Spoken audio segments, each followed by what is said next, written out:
ఓం మహాగణాధిపతయే నమః. ఓం గురుభ్యో నమః. ఓం శ్రీమాత్రే నమః. అరుణాం కరుణాతరంగితాక్షీం ధృతపాశాంకుశపుష్పబాణచాపాం అనిమాదిభిరావృతాం మయూకైః అహమిత్యేవ విభావయే భవానీ. శ్రీమాత్రే నమః. ప్రేక్షకులకి ఆ లలితాంబిక అమ్మవారి యొక్క అనుగ్రహం పరిపూర్ణంగా కలగాలని మనస్ఫూర్తిగా కోరుకుంటూ మనం ఈరోజు గ్రహణం 7వ తేదీ రాత్రి 8:58 దాని ప్రారంభం అవుతుంది. కానీ దాని అసలు ఉండేటువంటి సమయం రాత్రి 11 గంటల నుంచి 8వ తేదీ అర్ధరాత్రి, అంటే 11వ తేదీ మనకి 7వ తేదీ 11కు ప్రారంభమై అర్ధరాత్రి 12 దాటిన తర్వాత 12:30 వరకు ఉంటుంది. అది గంటన్నర మెయిన్. దాని తర్వాత అసలు 2 గంటల వరకు దాని ప్రభావం ఉంటుంది. అంటే 9 నుంచి 2 వరకు అసలు ప్రభావం ఉన్నప్పటికీ మెయిన్గా 11 టు మనకి 12:30 వరకు ఉంటుంది. ఈ సమయంలో అసలు ఏం చేయాలి, ఏ రాశి వారికి దీని యొక్క ప్రభావం ఉంటుంది, దానా ధర్మాలు ఏం చేసుకోవాలి, అసలు గ్రహణాన్ని ఎలా వినియోగించుకోవాలి అనేటువంటి విషయాలు చెప్తుంది. నేనైనప్పుడు కూడా చెప్పిస్తుంది సాక్షాత్ లలిత అమ్మవారిగా భావిస్తూ ఒక్కొక్క రాశి గురించి మనం తెలుసుకుందాం. వృశ్చిక లగ్నము, వృశ్చిక రాశి. వృశ్చికం వారికి కనుక చూసుకున్నట్లయితే ప్రధానంగా రాశి నుంచి భాగ్యాధిపతి చతుర్థ స్థానంలో ఉంటూ గ్రహణం పడుతుంది. చతుర్థ భావం అనేటువంటిది విద్య, ఆన్లైన్లో విద్యలు నేర్చుకోవడానికి, విదేశాలకు వెళ్ళి ఏదైనా కోర్స్ చేయడానికి కొంతవరకు అనుకూలిస్తుంది. కానీ కొన్ని ఫ్రాడ్ రిలేటెడ్ సంబంధించిన విషయాల్లో కొంత మోసపోతుంటారు. అలాగే ఇక్కడ ఏదైనా కన్స్ట్రక్షన్స్, అలాగే మనకి వ్యవసాయం చేసేటువంటి వారికి 4వ స్థానంలో రాహుతో కూడి ఉన్నటువంటి చంద్రుడు. కాబట్టి ముఖ్యంగా వ్యవసాయదారులు వర్షపాతం ఎక్కువగా ఉండడం వల్ల కొంత ఇబ్బంది పడటము, మరియు ఈ కన్స్ట్రక్షన్ రంగాల్లో ఉండేటువంటి వారు లేదా ఒక కన్స్ట్రక్షన్కి ఎవరికైనా కాంట్రాక్ట్ ఇచ్చినప్పుడు వారు మీకు ఏదైతే మేము సరే చేసి పెడతామని డబ్బులు ఇవ్వండి, పెద్ద మొత్తంలో వారికి మనీ ఇచ్చేటప్పుడు సరైనటువంటి వ్యక్తులకి, నమ్మకస్తులకు ఇవ్వండి. దీని ప్రభావం దీని మీద ఉంటుంది. అలాగే తల్లి తండ్రి ఆరోగ్య విషయంలో కూడా కొద్దిపాటి జాగ్రత్తలు తీసుకోవాలి. మీరే సొంతంగా నడుపుకుంటూ దూర ప్రాంతాలకు డ్రైవింగ్ చేసుకుని వెళ్ళేటువంటి వారు కొన్ని జాగ్రత్తలు ఖచ్చితంగా తీసుకోవాలి. ఇక మీరు ఈ గ్రహణ ప్రభావం మంచిదన చేస్తుందా అంటే, విదేశాల్లో గ్రీన్ కార్డ్ హోల్డర్ కోసం, గ్రీన్ కార్డ్ రిలేటెడ్ సంబంధించిన వాటి కోసం చేసే పనులకి కొంతవరకు సహకరిస్తుంది. పూర్తిగా కాదు కానీ కొంత సపోర్ట్ చేస్తుంది. ఇక మీరు నిత్యము చేయవలసినటువంటిది దత్తాత్రేయుడి యొక్క ఆరాధన చేయండి. మరియు అదేవిధంగా వీలైతే గ్రహణం తర్వాత రోజు దానాలు ఎలాగో ఇస్తారు, దీంతోపాటు మీరు గోవులకి బెల్లము మరియు బియ్యపు పిండిని కలిపేసి తినిపించండి. దేశీవాలి ఆవులకి, జెర్సీ ఆవు కూడా పెట్టచ్చు, కానీ జెర్సీ ఆవు పెడితే ఒక జీవికి పెట్టిన ఫలితం వస్తుంది, కానీ పూర్ణ ఫలితం రావడం మాత్రం ఉండదు. గ్రహణం అనేటువంటిది భయపెట్టడానికో భయపడడానికో ఉన్నటువంటిది కాదు. ఫస్ట్ ఈ క్లారిటీ తెలుసుకోవాలి మీరు. రెండో విషయం, గ్రహణ సమయాన్ని మనకు మహర్షులు చెప్పినటువంటి విషయం, ఇదొక సాధన సంబంధించినటువంటి సమయంగా చెప్పారు. మనకి కాలానికి కారకులు అని ఉంటారు గ్రహాల్లో. రవి ఏ ఋతువు, ఏ ఆయము, అదేవిధంగా ఏ మాసం అని చెప్పేది రవి. కాబట్టి మనకి ఏ నెల నడుస్తుందని రవి ద్వారా తెలుస్తుంది. చంద్రుడు తిథులను చెప్తాడు, తిథి నక్షత్రాలు ఇవన్నీ చెప్తాడు.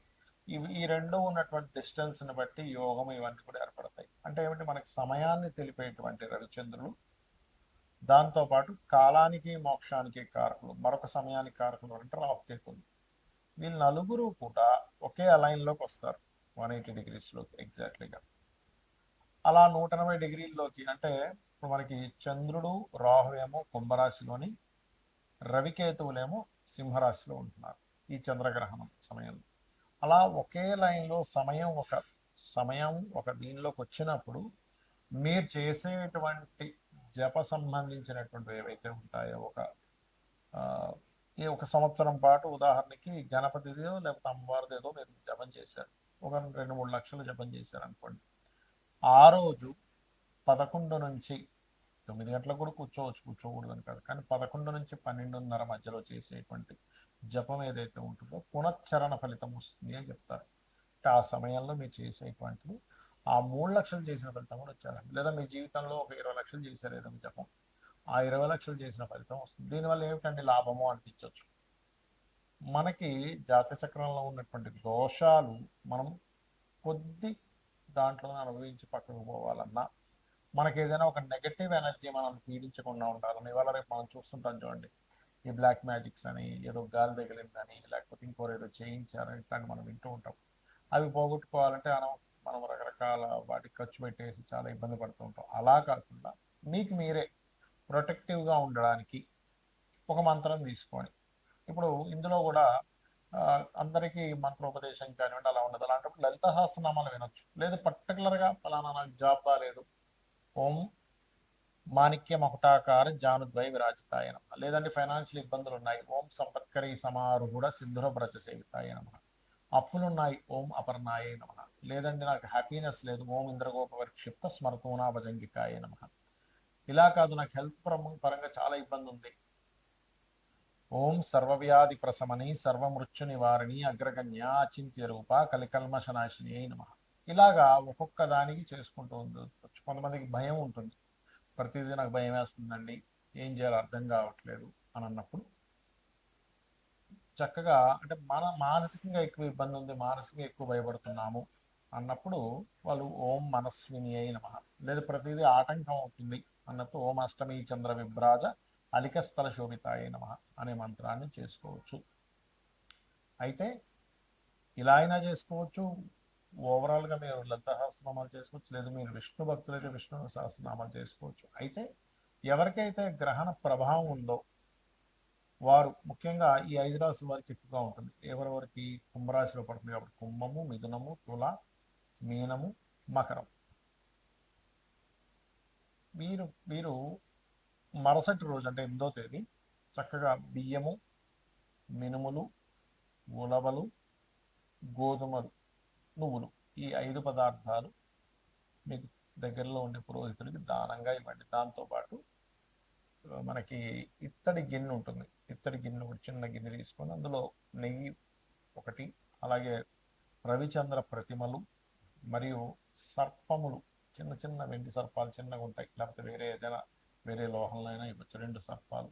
వీటన్నిటిని వీలైతే మీరు దాంతోపాటు పప్పు ఇంకేదైనా ఇవ్వచ్చు, లేదా బియ్యం కూడా ఇవ్వచ్చు, 2 రకాల కూరగాయలు కూడా ఇవ్వచ్చు. గ్రహదోషణ నివారణార్థం అని సంకల్పం చెప్పించుకొని పంతులు గారికి మీకు తోచిన దక్షిణ ఎక్కువ ఇచ్చుకోలేరు, 100 ఎంత ఇచ్చుకోగలరు చెప్పండి, మీకు ఆర్థిక పరిస్థితి బాగోకపోతే. అంతేగాని 100 రూపాయలు ఉన్నాయి, 50 రూపాయలు ఉన్నాయి, తీసుకుంటారో తీసుకోరు, వీళ్ళు కమర్షియల్గా ఉన్నారు, ఇవన్నీ ఆలోచించకండి. మీ బాధని చెప్పుకోండి, తీసుకుంటే మీకు పుణ్యం ఆయనకి పుణ్యం, లేదంటే మనం ఏం చేయలేం. కాబట్టి ఆ రకంగా ఇవ్వవచ్చు. ఇక్కడ చాలామంది ఏమిటి ఇది పేదవాళ్ళకి ఇవ్వచ్చు అంటారు. పేదవాళ్ళకి ఇస్తే పుణ్యం వస్తుంది, నేను రాదని చెప్పట్లేదు, కానీ దోషం పోవాలంటే మంత్రసహితంగా మీరు దానం ఇవ్వాలి. సో ఇలా చేయండి. ఖచ్చితంగా గ్రహణాన్ని ఒక సాధనా సమయంగా చూసుకోండి, ఖచ్చితంగా బాగుంటుంది.